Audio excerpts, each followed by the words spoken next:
हम पढ़ेंगे श्री रामचरितमानस बालकांड सोपाने का। ये शुरुआत करते हैं श्री रामचरितमानस की। पहले हम पढ़ेंगे संस्कृत, उसके बाद पढ़ेंगे हम हिंदी अनुवाद। आइए शुरुआत करते हैं। रहती न प्रभु चिता चूक किए की, करत सुरति से बार हिए की। जेहि अग बदयु ब्याद जिमि बाली, फिरी सुकंठ सोई किनी कुचाली। प्रभु के चित्त में अपने भक्तों की हुई भूल चूक याद नहीं रहती, वे उसे भूल जाते हैं और उनके हृदय की अच्छाई नीकी को सौ बार याद करते रहते हैं। जिस पाप के कारण उन्होंने बालिकों व्याध की तरह मारा था, वैसे ही वो चाल फिर सुग्रीव ने चली। सोई कटुति विभीषण कैरी, सपनेहु सो न राम हिय हैरी। ते भरत ही भेटत सन्माने, राजसभा रघुबीर बखाने। वही करनी विभीषण की थी। उन्होंने श्री रामचंद्र जी ने स्वप्न में भी उसका मन में विचार नहीं किया। उल्टे भरत जी से मिलने के समय श्री रघुनाथ जी के उनका सम्मान किया और राजसभा में भी उनके गुणों का बखान किया। प्रभु तोरु तर कपि डार पर ते किए आपु समान, तुलसी कहू न राम से साहिब सली निधान। प्रभु श्री रामचंद्र जी तो वृक्ष के नीचे और बंदर डाली पर अर्थात कहा मर्यादा पुरुषोत्तम सच्चिदानंद घन परमात्मा श्री राम जी, और कहा पेड़ों की शाखाओं पर कूदने वाले बंदर, परंतु ऐसे बंदरों को भी उन्होंने अपने समान बना लिया। तुलसीदास जी कहते हैं कि श्री रामचंद्र जी सरीके शील निधान स्वामी कहीं भी नहीं है। राम निकाय रावरी है सभी को नीक, जो यह साची है सदा तो नीको तुलसीक। हे श्री राम जी, आपकी अच्छाई से सभी का भला है, अर्थात आपका कल्याणमय स्वभाव सभी का कल्याण करने वाला है। यदि यह बात सच है तो तुलसीदास का भी सदा कल्याण ही होगा। यही विधि निज गुण दोष कहीं, सभी बुरी बहुरी सिरु नाई। बरनो रघुबर विशद जसु, सुनी कली कलुष सन्नसाई। इस प्रकार अपने गुण दोषों को कहकर और सबको फिर सिर नवाकर मैं श्री रघुनाथ जी का निर्मल यश वर्णन करता हूँ, जिसके सुनने से कलयुग के पाप नष्ट हो जाते हैं। जाग बालिक जो कथा सुहाई, भरद्वाज मुनि बरही सुनाई। कहीं सोई संवाद बखानी, कन्हु संकल सुनियो सकल सज्जन सुख मानी। मुनि याज्ञवल्क्य जी ने जो सुहावनी कथा मुनि श्रेष्ठ भारद्वाज जी को सुनाई थी, उसी संवाद को मैं बखान कर कहूँगा। सब सज्जन सुख का अनुभव करते हुए उसे सुने। शंभु की ने यह चरित सुहावा, बहुरी कृपा करी उमही सुनावा। सोई शिव का भुसंडी ही दीना, राम भगत अधिकारी चीना। शिव जी ने पहले इस सुहावनी चैत्र को रचा, फिर कृपा करके पार्वती जी को सुनाया। वही चैत्र शिव जी ने काक भुषंडी जी को राम भक्त और अधिकारी पहचान कर दिया। ते ही सन जग बालिक पुनि पावा, तिन्ह पुनि भारद्वाजपति गावा। ते श्रोता बक्ता समशीला, स्वदर्शी जनही हरि लीला।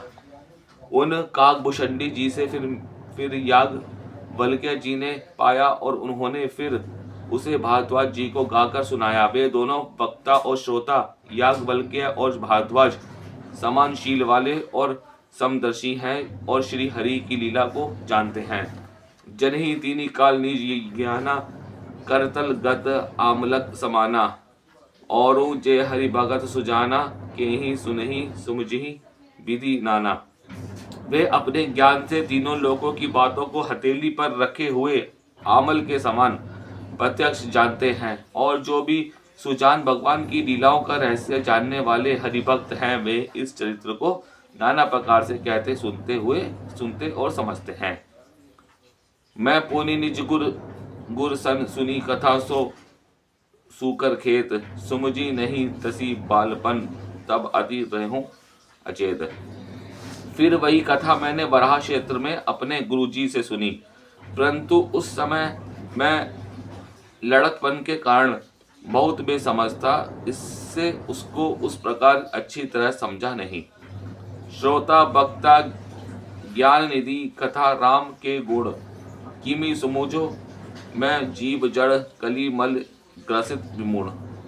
श्री राम जी गुथ गथा का वक्ता कहने वाले और श्रोता सुनने वाले दोनों ज्ञान के खजाने पूरे ज्ञानी होते हैं। मैं कलयुग के पापों से ग्रासा हुआ महामूढ़ जड़ जीव भला उसको कैसे समझ सकता था। तदपि कहीं गुर बरही बारा, समुझी परी कछु मति अनुसारा। बाशा बद करीबी मैं सोई, मोरे मन प्रबोध जही होई। तो भी गुरुजी ने जब बार बार कथा कही, तब बुद्धि के अनुसार कुछ समझ में आई। वही अब मेरे द्वारा भाषा में रची जाएगी, जिससे मेरे मन को संतोष हो। जस कछु बुद्धि विवेक बल मेरे, तस कहो यह हरि के प्रेरे। निज संदेह मोह भ्रम हरनी, करूं कथा भव सहिता तरनी। जैसे कुछ मुझ में बुद्धि और विवेक का बल है, मैं हृदय हरि की प्रेरणा से उसी के अनुसार कहूँगा। मैं अपने संदेह अज्ञान और भ्रम को हरने वाली कथा रचता हूँ, और संसार रूपी नदी के पार करने के लिए नाव है। बुद्ध विश्राम सकल जन रंजनी, राम कथा कलि कलुष विभंजनी। राम कथा कलि पनग भरनी, पुनि विवेक पावक कहूँ हरनी। राम कथा पंडितों को विश्राम देने वाली, सब मनुष्यों को पसंद करने वाली और कलयुग के पापों का नाश करने वाली है। राम कथा कलयुग रूपी सांप के लिए मोरनी है, और विवेक रूपी अग्नि प्रकट करने के लिए अरणी मंथन की जाने वाली लकड़ी है। अर्थात इस कथा से ज्ञान की प्राप्ति होती है। राम कथा कली कामद गाई, सुजन सजीवनी मुरी सुहाई।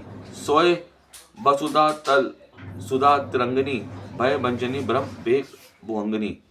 राम कथा कलयुग में सब मनोरथों को पूर्ण करने वाली कामधेनु गौ और सज्जनों के लिए सुंदर संजीवनी जड़ी है।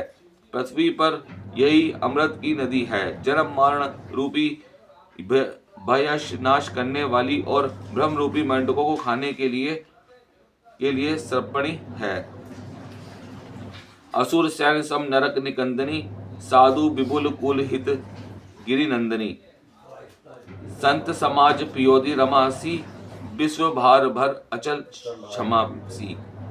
यह राम कथा असुरों की सेना के समान नरकों का नाश करने वाली और साधु रूप देवताओं के कुल का हित करने वाली पार्वती दुर्गा है। यह संत समाज रूपी क्षीर समुद्र के लिए लक्ष्मी जी के समान और संपूर्ण विश्व का भार उठाने में अचल पृथ्वी के समान है। जमगन मोह मसी जग जमुना सी, जीवन मुकुति हेतु मन जनु कासी। राम ही प्रिया पवनी तुलसी सी, तुलसीदास हित ही तुलसी सी। यमदूतों के मुख पर कालिक लगाने के लिए यह जगत में यमुना जी के समान है, और जीवों को मुक्ति देने के लिए मानो काशी ही है। यह श्री राम जी को पवित्र तुलसी के समान प्रिय है, और तुलसीदास के लिए हुलसी तुलसीदास जी की माता के समान हृदय के हित करने वाली है। जय श्री राम। दोस्तों, ये हमारा श्री रामचरितमानस बालकांड सोपान 1 अभी हम यहीं समाप्त करते हैं। कल हम फिर दोबारा आपसे मिलेंगे इसी चैनल पर। दोस्तों, वीडियो को फुल वॉच करें, कहीं भी स्किप ना करें, चैनल को सब्सक्राइब करें, और कमेंट में बताएं हमें आपको कहानियाँ कैसी अच्छी लगती हैं सुनने में, तो हम आपको और अच्छी अच्छी कहानियाँ और कथाएं और ग्रंथ आपको पढ़ा के सुनाएंगे। अच्छा दोस्तों, राम राम।